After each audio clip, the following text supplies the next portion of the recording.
Sujet. Donc, la dernière experte à prendre la parole pour cette table ronde aujourd'hui est Garine Papazian-Zorabian.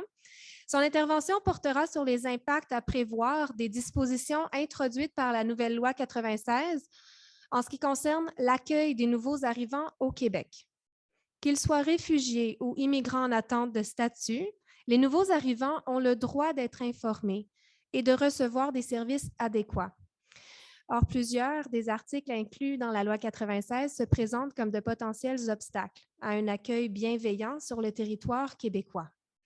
Au printemps 2021, peu de temps avant le dépôt du projet de loi 96, professeur Papazian-Zorabian a dirigé une étude commandée par le ministère de l'Immigration. Cette recherche, dont la publication a été écartée par le gouvernement, fait état du succès mitigé de la province quant à l'intégration des nouveaux arrivants. Professeur Papazian-Zorabian est aujourd'hui avec nous pour nous parler de ses résultats de recherche ainsi que de pistes de solutions envisageables dans le contexte de politique linguistique actuelle. Le micro est à vous. Merci. Merci beaucoup pour l'invitation d'abord à ce panel très intéressant. J'ai l'occasion de rencontrer des collègues et un public, je vois, motivé et intéressé. On a peu de temps, j'ai envie de partager beaucoup de choses, mais je vais être un peu rapide. En fait, et je sais que il y a beaucoup de collègues qui sont à distance, qui nous regardent. Je voudrais quand même remercier aussi le collectif de chercheurs et de praticiens dont je fais partie, qui, avec l'Institut universitaire Sherpa, a présenté d'abord un mémoire aussi au moment des audiences de la commission parlementaire pour l'étude de la loi. Les amendements que nous avons proposés n'ont pas été acceptés non plus. Donc, je salue mes collègues parce que leur réflexion fait partie aussi un peu de ma présentation aujourd'hui, surtout au début. Donc, en fait, dans la loi 96, il y a surtout l'article 15 qui concerne les populations allophones.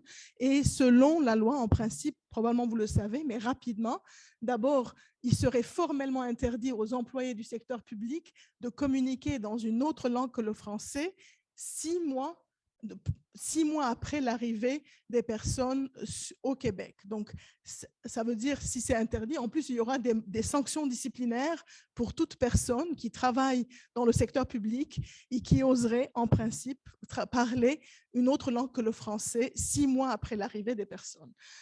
Donc, tous les organismes publics peuvent communiquer dans une autre langue que le français uniquement lorsque la santé, la sécurité publique ou les principes de justice naturelle l'exigent, mais même ça, ce n'est pas très clairement explicité dans la loi. En plus, il faut comprendre que quand on dit secteur public, on ne parle pas que des services de santé.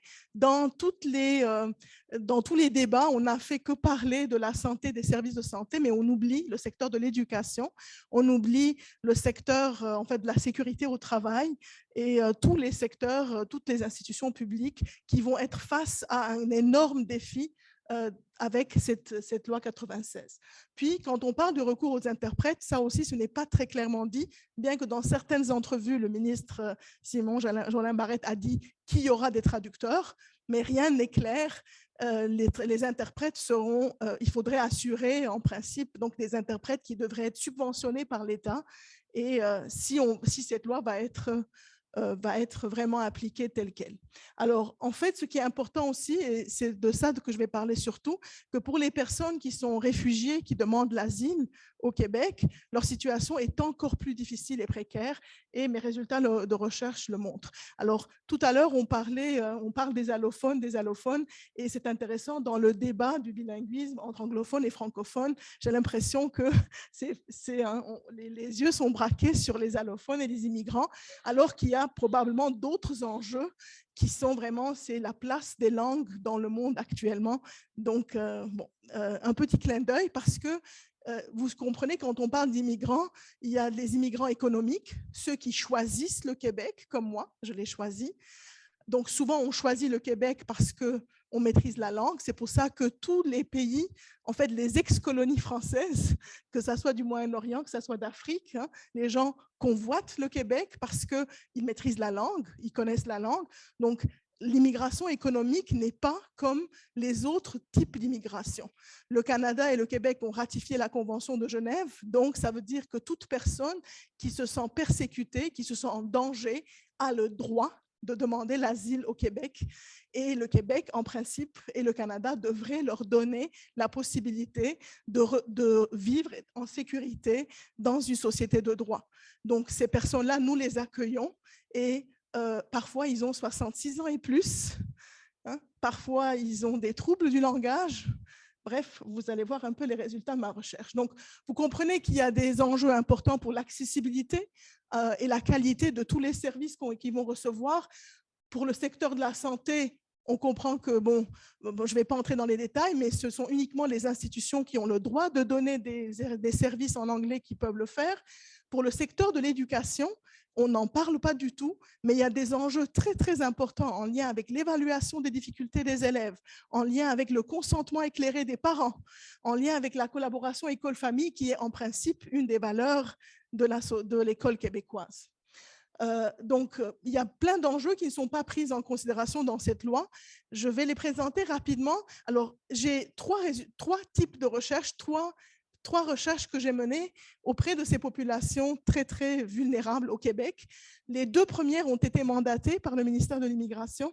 La dernière, c'est une subvention CRSH, mais je vais juste mettre en exergue les résultats les plus importants pour vous amener à réfléchir un peu sur les conséquences de cette loi pour les populations allophones les plus vulnérables. Donc, premièrement, la première recherche mandatée dont Andréane a parlé, c'est l'évaluation des besoins psychosociaux des personnes suivant le programme FIPA. Le programme FIPA, c'est pour les personnes peu alphabétisées. Or, pour être peu alphabétisé et se trouver au Québec en tant qu'immigrant, il y a juste une manière de le faire, parce que sinon, si on est travailleur qualifié, ça veut dire qu'on n'est pas peu alphabétisé. Donc, pour être peu alphabétisé, on est ou bien réfugié, ou bien demandeur d'asile, ou bien on est venu par regroupement familial, donc des grands-pères, des grands-mères, des grands-mères qui sont venus rejoindre leurs enfants, leurs petits-enfants au Québec. Alors, le but de cette recherche, c'était vraiment d'évaluer les besoins, de voir les défis de tous les acteurs de ce secteur, hein, du secteur de francisation concerné, et de dégager des recommandations pour le gouvernement, pour le MIFI. Donc, les participants, je vais être très rapide, mais on avait 58, c'était une recherche qualitative, et j'avais 58 participants sur 6 sites différents. Donc, j'en avais Laval, Montréal, Brossard, Granby, Sherbrooke et la ville de Québec. Et on avait, voilà, ces participants. Vous voyez qu'il y avait quand même beaucoup de personnes qui avaient plus que 45 ans. Hein, et apprendre une autre langue après un certain âge, comme l'a bien témoigné professeur Turp, n'est pas toujours facile. Dans tous les cas, le ministre Jolin Barrette l'a dit même dans les audiences, que lui, il a appris 1 an, il a fait 1 an d'anglais au cégep, mais il ne se rappelle de rien. Alors, voilà, donc pour les résultats de la recherche, donc d'abord, on voit quand même qu'il y a beaucoup des enjeux liés aux expériences pré-, péri-, post-migratoires qui font que ces gens ont des difficultés. Donc, ce sont des gens qui avaient déjà des difficultés scolaires dans leur pays parce qu'il y avait la guerre, ils n'ont pas pu continuer leurs études, parce que c'était des femmes qui n'avaient pas accès à l'éducation, parce que c'était des gens dans la précarité qui devaient aller travailler.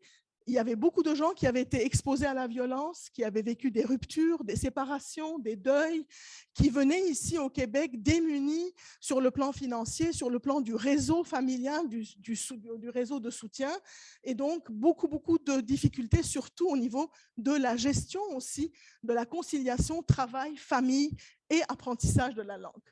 Alors, je vais juste montrer ces quelques tableaux pour ceux qui aiment faire du quanti-quali ou du quali-quanti, dans le sens que quand on fait une recherche qualitative et on quantifie un peu les résultats, on voit quand même justement qu'il y a beaucoup de difficultés d'apprentissage liées aux problèmes de non-disponibilité. Ou bien ils ne sont pas en classe, ou bien ils sont en classe mais ils ont la tête ailleurs, et le système étant très rigide, en fin de compte, pour faire une longue histoire très courte, hein, j'ai 5 minutes, mais ce n'est pas grave, je vais aller juste au résultat. Donc, en fait, ce que cette recherche a montré qu'il y a beaucoup de difficultés à apprendre chez ces gens qui sont peu scolarisés pour X raisons. Il y a aussi des enjeux liés à la pédagogie, à l'organisation. Donc, les cours de francisation ne sont pas optimaux et et donc se baser sur les résultats de ces cours de francisation qui ne sont pas nécessairement donnés dans de bonnes conditions, c'est un problème. Il y a des enjeux liés au règlement. On dit qu'il faut travailler l'oral, mais on évalue l'écrit. Donc, il y a quand même des problèmes assez graves dans ces cours de francisation qui posent problème. Alors, il y a des besoins très importants auxquels il faut répondre si on veut que ces familles, que ces gens qui arrivent s'intègrent à la société québécoise. Et il y a le désir de l'intégration, mais il faut créer les conditions. Alors, je vais aller rapidement. Donc, c'est important quand même. Vous voyez les recommandations. J'ai pris telles quelles les recommandations que j'avais faites au MIFI en avril 2021, avant le lancement du projet de loi. Et c'était clair dès le début, donner plus de temps aux gens pour atterrir, parce que souvent ils viennent de pays en guerre, ils ont vécu des génocides, ils ont vécu des guerres, ils ont vu leurs enfants tués, leurs parents tués, etc. Et ils sont complètement déboussolés quand ils arrivent, mais là on leur dit, à peine arrivés de l'aéroport, deuxième jour, vous devez apprendre le français, allez au cours de francisation. Mais ils ne sont pas disponibles. Je ne sais pas si vous êtes disponible à apprendre l'arménien, je vous proposerai des cours demain. Alors, donc voilà, donc c'était quand même des recommandations qui n'ont pas du tout été prises en considération. Un autre projet de recherche que j'ai mené pour le MIFI, dont le rapport a été déposé en mai 2022, concernait en fait l'évaluation des processus de sélection, d'accueil et de réinstallation des réfugiés pris en charge par l'État du Québec. Et là, on voit les résultats. Il y a vraiment une énorme appréciation de la part des réfugiés parrainés par le gouvernement, vraiment pour les services d'accueil et d'intégration, mais ils relèvent, et là, je vais juste relever, j'ai mis en rouge, en fait, il y a des problèmes, il y a un énorme sentiment de gratitude, mais il y a des difficultés majeures liées à l'intégration. Donc, il n'y a pas les ressources, il n'y a pas les dispositifs, il n'y a pas d'interprète parfois. Il y a une méconnaissance des réalités linguistiques du pays parce qu'il y a des gens qui ne choisissent pas le Québec. Vous savez, il y a des gens, et dans les entrevues, me disent « mais j'ai vu Québec City ». Et donc, j'ai pensé que ça doit être anglophone parce que c'est Québec City.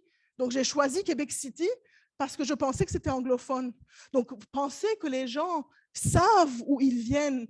Eux, ils veulent juste quitter le camp de réfugiés. Et ils n'ont pas de cours en ligne dans les camps de réfugiés, ce que monsieur le ministre Jolin Barrette a oublié, parce qu'il a dit qu'ils peuvent commencer les cours en ligne avant d'arriver. Alors, alors, il y a des enjeux très importants liés à l'organisation des services, à la rigidité du système, le manque d'approche interculturelle. Donc, oui, l'accueil et la réinstallation se font bien au début, malgré les enjeux de logement, mais ça, c'est vraiment, je pense, une énorme problématique au Québec actuellement. Mais à part les enjeux de logement, etc., après les 6 premiers mois, c'est l'intégration qui commence après les 6 premiers mois. Et c'est là où on va laisser les immigrants les plus vulnérables vraiment seuls face à de nombreux défis. Et enfin, là, un petit clin d'œil, une dernière recherche que je suis en train actuellement de mener, en fait, c'est une étude sur le parcours post-migratoire des jeunes réfugiés et demandeurs d'asile qui sont arrivés au Québec entre 2015 et 2018. Et au niveau de... Là, c'est une recherche mixte. Je peux vous présenter les résultats quantitatifs aujourd'hui. On a en tout et pour tout, en partenariat avec 4 centres de services scolaires, donc Montréal, Marguerite-Bourgeoys, Laval et Rivière-du-Nord, on a pu vraiment avoir les données cohérentes de 4 760 jeunes réfugiés et demandeurs d'asile qui sont dans ces 4 commissions scolaires. Et on voit quand même le nombre des allophones. Sur 4 760, on est à justement 64,5% de ces jeunes sont allophones. Ça veut dire leur langue d'usage n'est ni le français ni l'anglais. Et ces jeunes sont dans le système, ils vont être dans les classes d'accueil, mais on leur donne des années pour apprendre le français et ça prend du temps de maîtriser une langue et la maîtriser tellement pour défendre ses droits, la maîtriser tellement pour pouvoir discuter, mais pas juste causer au quotidien. C'est vraiment vivre en tant que citoyen à part entière. Donc voilà, vous voyez, les nationalités sont nombreuses. Et pour terminer, je vais juste vous montrer ça, parce qu'on a fait un suivi sur 3 ans. De ces 4 760 élèves, et les services qu'ils ont reçus. Et on voit qu'il y a des jeunes, même après la 3e année, ils ont encore besoin de soutien linguistique, de services. Et alors, imaginez-vous les parents de ces jeunes qui ont juste 10 mois de francisation dans des conditions, comme je vous l'ai dit, souvent vraiment inadéquates pour l'apprentissage d'une langue. Donc, je pense qu'il y a beaucoup de défis à relever et je pense et j'espère, là maintenant, la balle, malheureusement, la loi a été adoptée telle qu'elle, l'article 15 aussi, mais on espère que la politique linguistique qui s'en vient au moins prendra en considération ces enjeux-là, surtout pour les immigrants les plus vulnérables. Merci. Merci beaucoup, professeur Papazian-Zorabian. On apprécie beaucoup votre partage aussi de données que je pourrais dire inédites, pas encore publiées. Donc, merci beaucoup de nous avoir partagé vos chiffres. Est-ce que le principe de l'article 15 est selon vous légitime? Et est-ce que l'enjeu, c'est un enjeu de temps ou de flexibilité? Est-ce que si ça avait été un an, 18 mois, 2 ans, est-ce que ça vous aurait paru plus acceptable?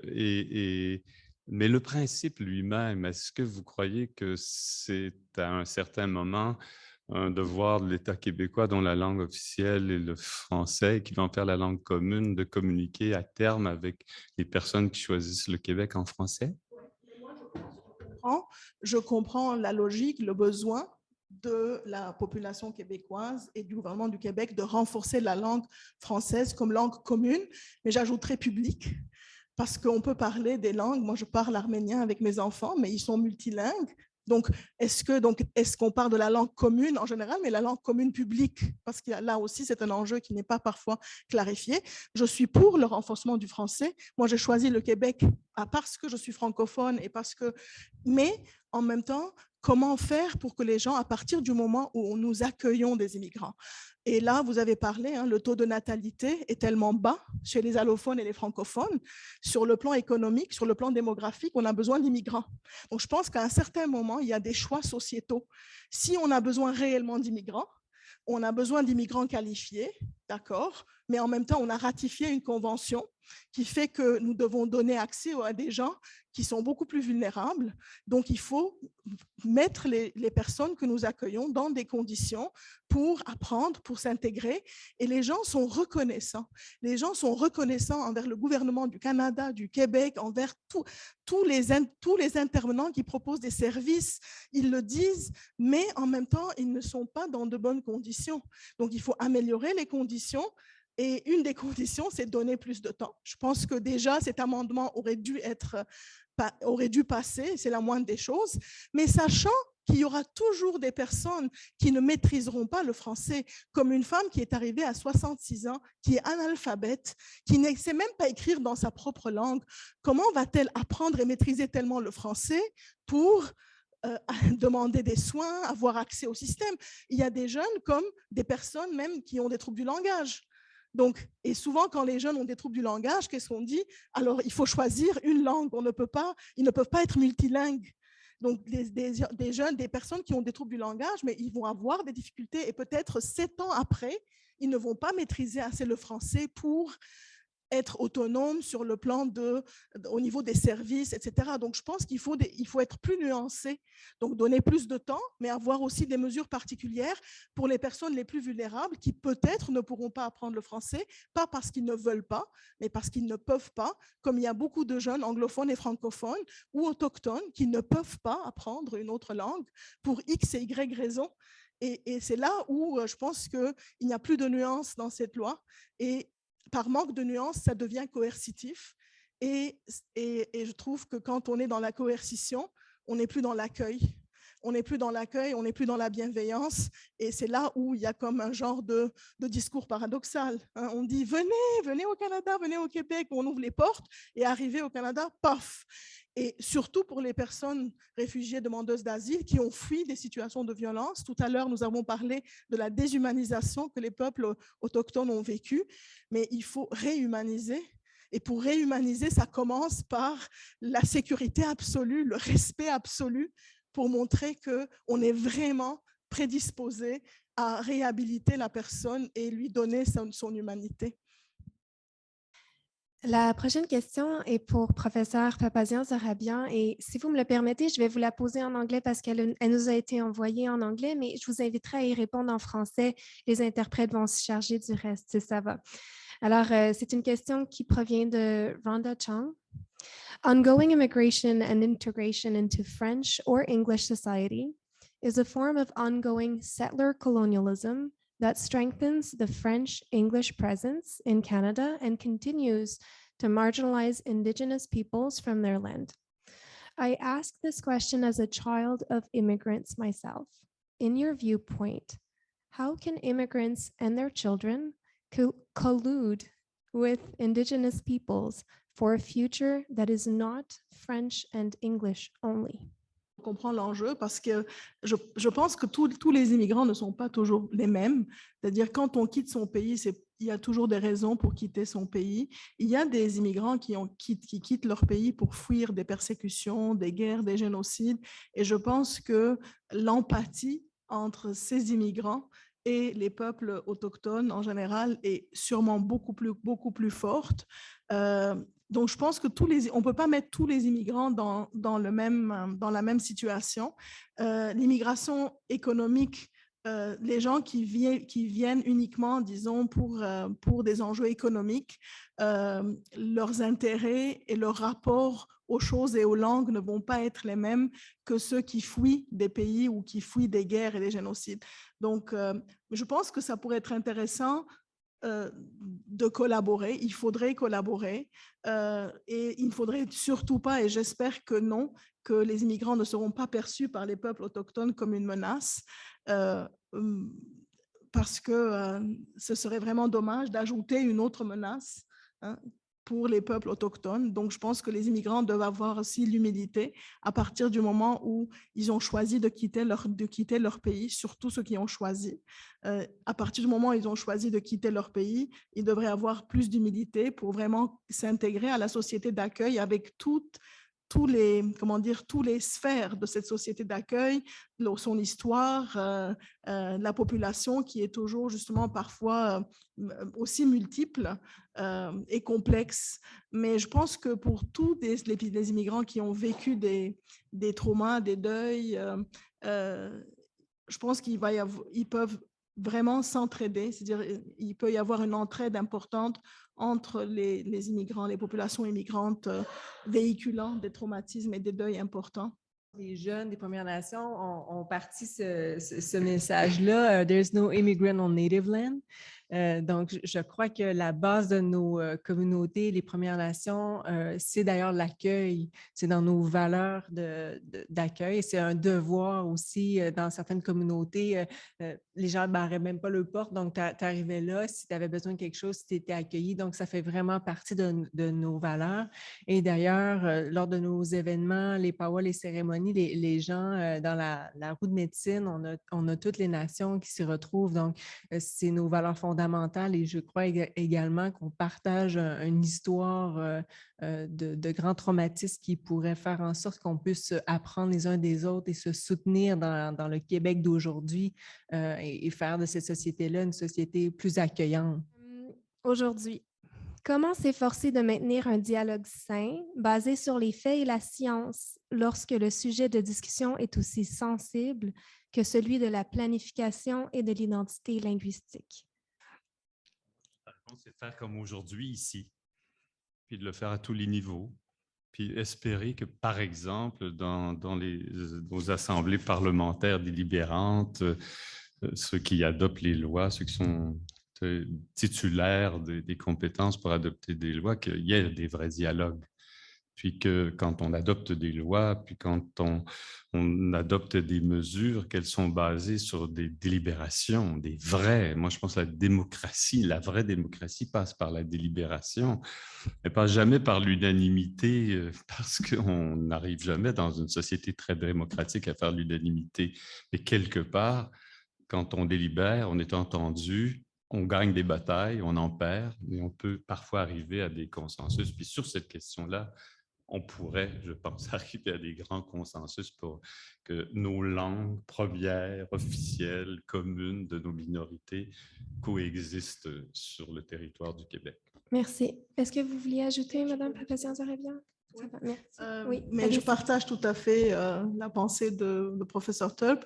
Peut-être que j'ajouterais vraiment, je pense qu'il faut donner une énorme place à l'éducation, à l'enseignement des langues, toutes les langues, à l'enseignement de l'histoire, on en a parlé aujourd'hui. Et en fait, en faisant l'enseignement des langues et de l'histoire, je pense qu'il y a chaque personne, en fait, nous portons un héritage et je pense qu'il faudrait avoir le courage de regarder, d'étudier cet héritage et de ne pas nécessairement, parce que souvent, c'est un héritage parfois lourd et on essaye d'éviter cette lourdeur-là, mais tant qu'on évite la lourdeur de l'héritage, on ne peut pas nécessairement trouver des solutions. Et c'est à travers, d'après moi, l'éducation des futures générations que beaucoup de changements vont s'opérer, espérons. Merci beaucoup.